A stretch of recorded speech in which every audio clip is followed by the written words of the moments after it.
Começando um novo estudo, eu acho que vai uns 6, 7 semanas, né? Talvez já ouviram isso, né? Outra vez, né? Não, mas dessa vez eu acho que vai ser 6, 7 semanas, né? Vamos ver o que vai acontecer. Vamos começar com a palavra de oração. Senhor Deus, nosso Pai, Senhor, nós te louvamos por esse privilégio que temos de estudar a Tua palavra, de pensar um pouco sobre a importância de certas doutrinas, Senhor, o que deve causar divisão, o que não deve causar divisão. Eu oro que o Senhor use esse estudo para ajudar a nossa igreja a crescer em maturidade, Senhor, entendimento, que nós sejamos cada vez mais dependentes no Senhor, que o Senhor cria em nós um espírito de mansidão, de humildade, de sabedoria, independência no Espírito Santo. Senhor, te louvo por isso em nome de Jesus. Amém. Amém. Ok, então nós vamos começar um estudo baseado num livro chamado Questões Doutrinárias pelas quais vale a pena lutar. E esse livro, que tem traduzido em português, é um livro muito, muito interessante. Eu acho que vai ajudar muito a gente, nossa perspectiva sobre uma hierarquia de doutrinas, entendendo qual é mais importante e é menos importante. O autor desse livro é chamado Gavin Ortlund. Gavin Ortlund é hoje em dia, talvez o melhor apologista para os protestantes, né? Realmente ele faz coisas muito legais no YouTube, tem um canal de YouTube chamado Truth Unites, a verdade unifica, e realmente recursos muito legais. Então, traduzindo alguns livros dele em português, e eu só estou esperando, tem 2 livros incríveis que eu estou só esperando eles traduzir, não sei como, porque eles não traduziram ainda. São esses 2 livros aqui, o que significa ser protestante, esse primeiro aqui, livro maravilhoso, muito, muito legal. Um dia esse livro vai estar na biblioteca da igreja. Esse outro livro é Como que nós podemos fazer buscas teológicas. O legal ele é formado na história da igreja. Então ele mostra para nós evangélicos, que geralmente é uma fraqueza nossa, uma falta de conhecimento histórico, como nós podemos utilizar a história da igreja para nosso próprio crescimento nas doutrinas. Então é uma coisa muito legal. Mas hoje nós vamos falar desse assunto, desse livro, Questões Doutrinárias pelo qual vale a pena lutar. E para introduzir esse assunto para nós precisamos entender uma coisa muito importante. Na Igreja de Cristo existe uma tensão que é difícil de manter. De um lado, somos chamados para buscar união com crentes verdadeiros. Abre comigo para o Evangelho de João. O Evangelho de João,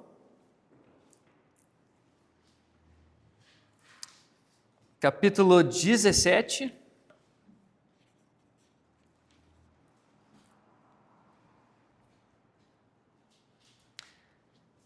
Nesse texto, no Evangelho de João, capítulo 17, é oração de Cristo, chamada oração sacerdotal de Cristo. E aqui Cristo está orando por seus discípulos, e não só para os discípulos que estavam lá com ele, na noite antes da crucificação, mas também pelos demais discípulos que teriam. Ele ora por nós. Olha só esse texto de João 17, começando no versículo 20. Não peço somente por estes, mas também por aqueles que vieram a crer em mim, por meio das palavras que eles falarem. Então ele está orando por nós que somos também discípulos, seguindo as palavras dos discípulos de Cristo. Versículo 21. A fim de que todos sejam um. E como tu, ó Pai, estás em mim e eu em ti, também eles estejam em nós, para que o mundo creia que tu me enviaste. Eu lhes transmiti a glória que me deste, para que sejam um como nós somos um.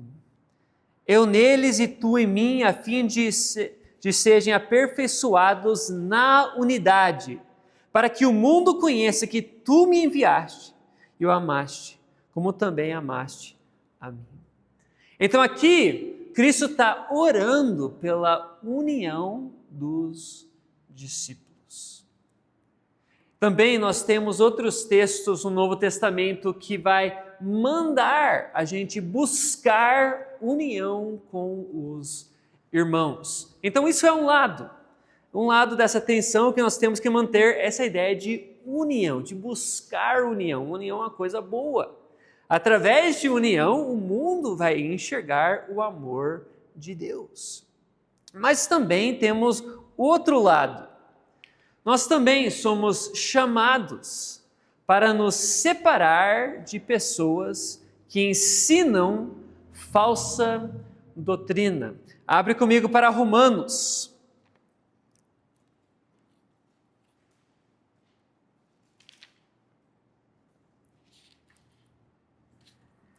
Romanos 16.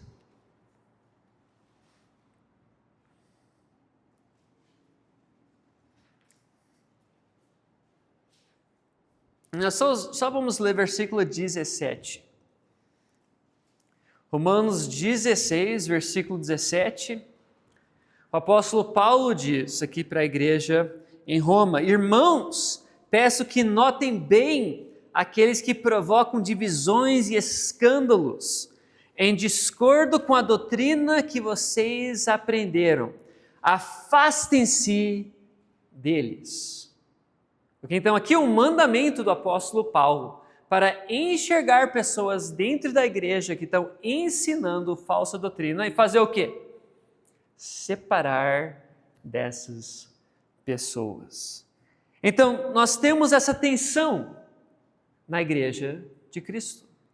Nós somos mandados para buscar união e também nós somos mandados para separar de pessoas que ensinam falsa doutrina. E isso é a realidade. Todos nós temos uma tendência de pender para um lado ou o outro. Ou separamos rápido demais, ou não separamos por quase nada. Tem um ditado, né, que um fundamentalista não tem uma doutrina pelo qual ele não vai separar. Né? E um liberal não tem uma doutrina pelo qual ele separe com ninguém. Né? Então tem esses dois lados. E vamos falar a verdade, né? Isso cabe muito para a personalidade da pessoa. Tem algumas pessoas que, assim, talvez você é alguém assim, você enxerga tudo como preto e branco, as coisas para você é claro, e você não tem essa tolerância por alguma coisa equivocada, né? Essas distinções. Então você pende mais para a separação. Né? Vou ser sincero, nosso movimento, talvez uma fraqueza do nosso movimento batista regular, é que nós pendemos para separar muito rápido. Talvez uma coisa nós devemos reconsiderar. Mas também, no outro lado, talvez tem pessoas que você é uma pessoa que você não gosta de conflito, você não gosta quando tem pessoas que estão brigando, e você gosta de ir lá e fazer as pazes com todo mundo. Eu ouvi um pastor, o Tim Keller, ele falou desses termos aqui. Temos uma tendência ou de ser profético ou de ser sacerdotal. Como que é o profeta? O profeta vai lá e declara a palavra, né? Assim diz o Senhor, preto e branco. Né? E como que é a obra do sacerdote? Uma coisa sacerdotal, é de restauração, de mediação. Então, geralmente, nós como pessoas e até igrejas como movimentos, pende ou para ser profético e não são muito sacerdotal, ou uma igreja é muito sacerdotal e não é suficientemente profético. Os irmãos estão enxergando essa tensão que existe dentro da igreja? Nós precisamos manter os dois. Nós devemos ser tanto profético quanto sacerdotal.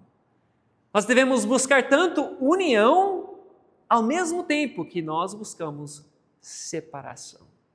Então isso é uma dificuldade que nós temos, uma dificuldade que nós precisamos enfrentar na igreja de Cristo. Tem algumas coisas pelo qual vale a pena lutar e separar, outras coisas que não. Então como que nós vamos saber? Quais são o meio pelo qual nós podemos distinguir ou pensar sobre essas coisas? E a solução que o Gavin Ortlund apresenta aqui nesse livro para nós é chamado triagem teológica. Ok? O que é triagem? Geralmente é usado no contexto médico. Talvez a gente deve deixar a Diva aqui explicar para nós, né? Talvez ela saiba muito bem o que é isso, né? Ou o Herman, né? Herman também, né? Triagem é um sistema de priorização, frequentemente usado no contexto médico, para avaliar rapidamente pacientes para definir prioridades de atendimento. Okay? Quem vai ser atendido primeiro? Okay? Imagina que tem uma emergência e lá no hospital Yamada chega todo mundo nessa emergência, né? Aí eles vão fazer o quê? Eles vão fazer meio que uma hierarquia de atendimento. Né? Alguém que está sangrando muito, está perdendo muito sangue, vai ser atendido primeiro do que alguém que chega lá com gripe e resfriado. Né? Isso é uma coisa boa, né? Tem prioridades. E nós vamos usar esse conceito de triagem e aplicar para a teologia, triagem teológica. E o uso do conceito de triagem no contexto teológico presume dois aspectos. As doutrinas têm graus diferentes de importância. Talvez isso é uma coisa que os irmãos nunca pararam para pensar, mas tem algumas doutrinas mais importantes do que outros. Vale a pena lutar por alguns pontos, outros não. Também a triagem presume a urgência da necessidade. A realidade, meus irmãos, é que nós vivemos em um mundo que está enfrentando muitas dificuldades pelo qual a igreja deve atender. Nós temos necessidades do momento, do nosso contexto cultural, necessidades do evangelho ser pregado. Então, por isso, nós devemos considerar a necessidade do momento e não brigar por coisas secundárias ou coisas que talvez são de menos importância. Uma citação aqui do livro, o Gavin Ortlund diz o seguinte: as necessidades dos tempos atuais exigem que tomamos decisões estratégicas de priorização a fim de sermos mais eficientes possível para agradar Cristo, servir a igreja e promover o evangelho. Então, realmente, nós precisamos entender a importância de certas doutrinas. Então, quais são as ordens? Quais são esses níveis pelo qual nós devemos encaixar as doutrinas que nós cremos? Tem 4 categorias de triagem teológica. Eu vou apresentar para os irmãos esses 4 vão ser meio que a lente pelo qual nós vamos examinar algumas doutrinas ao decorrer desse estudo. Primeiro, nós temos as doutrinas primárias, que são essenciais ao Evangelho. Então, quando você pensa sobre esse primeiro grupo de doutrinas, são coisas essenciais para o Evangelho. Vou dar alguns exemplos aqui.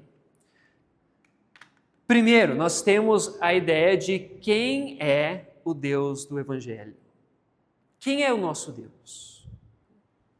Também, nós devemos pensar o que esse Deus, o Deus Trino, fez na pessoa e obra de Jesus Cristo. Ok?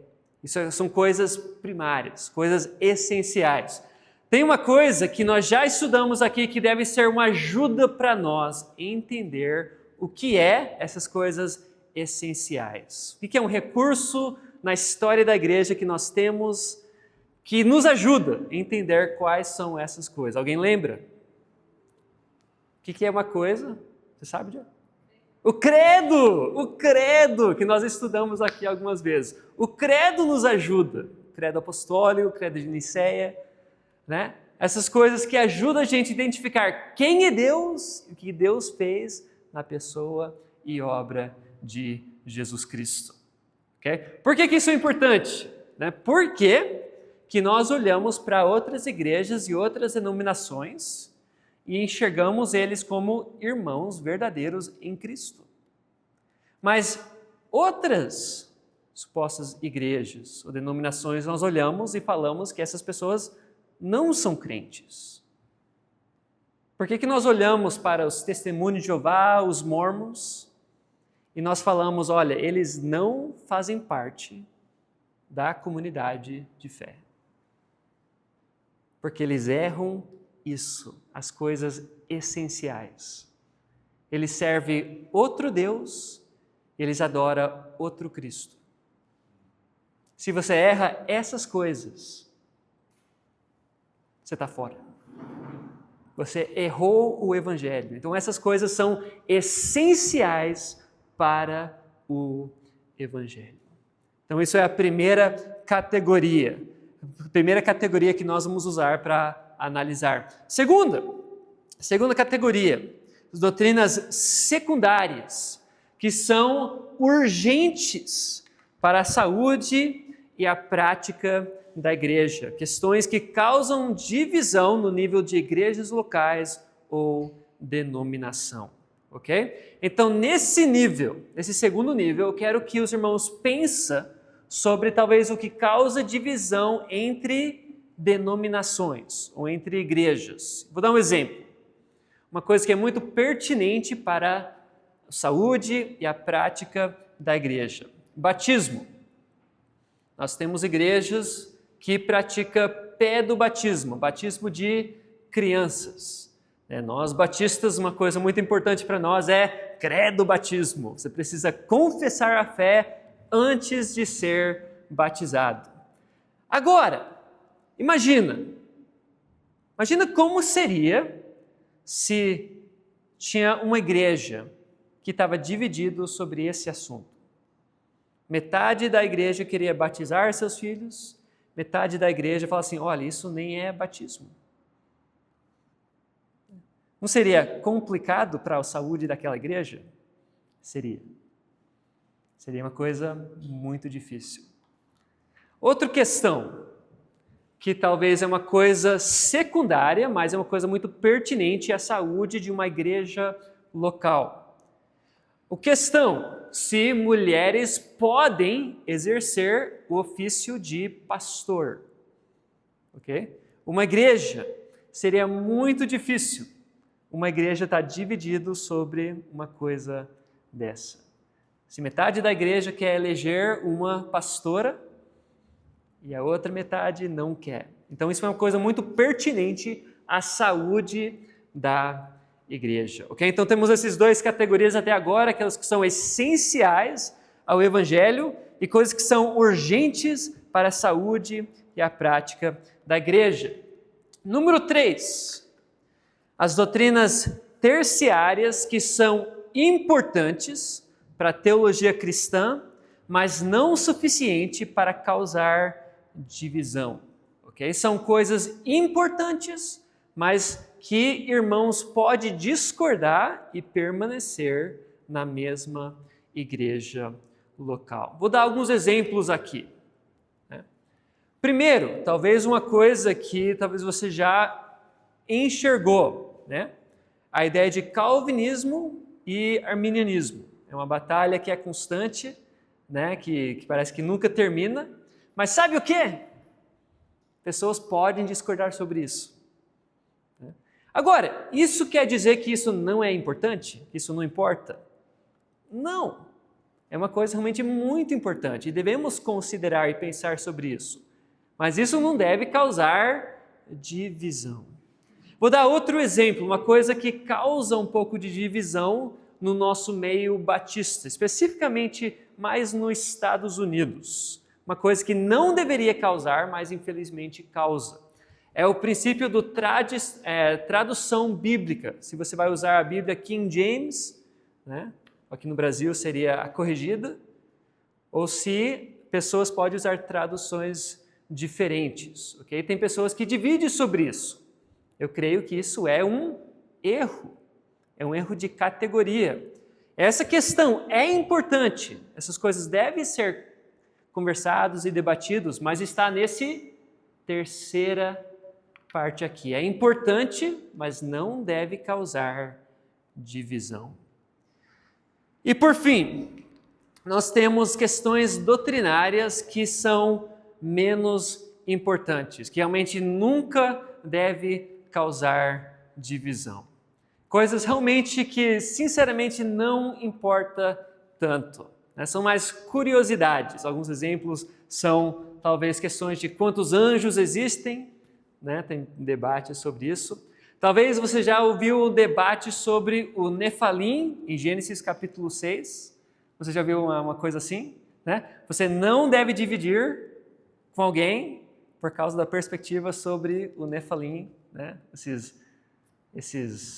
filhos de Deus, que é um texto bem estranho, né? Tem vários debates sobre isso, mas isso é uma coisa que cabe aqui. Sinceramente, não é tão importante, ok? Então temos esses 4 categorias aqui, coisas que são essenciais ao Evangelho, urgentes para a saúde da igreja local, são importantes, mas não devem causar divisão, e coisas que são de menos importância. Para concluir nossa introdução aqui, como discípulos de Jesus Cristo, devemos manter essa tensão de união e de separação. Vamos abrir agora em Efésios capítulo 4. Efésios capítulo 4.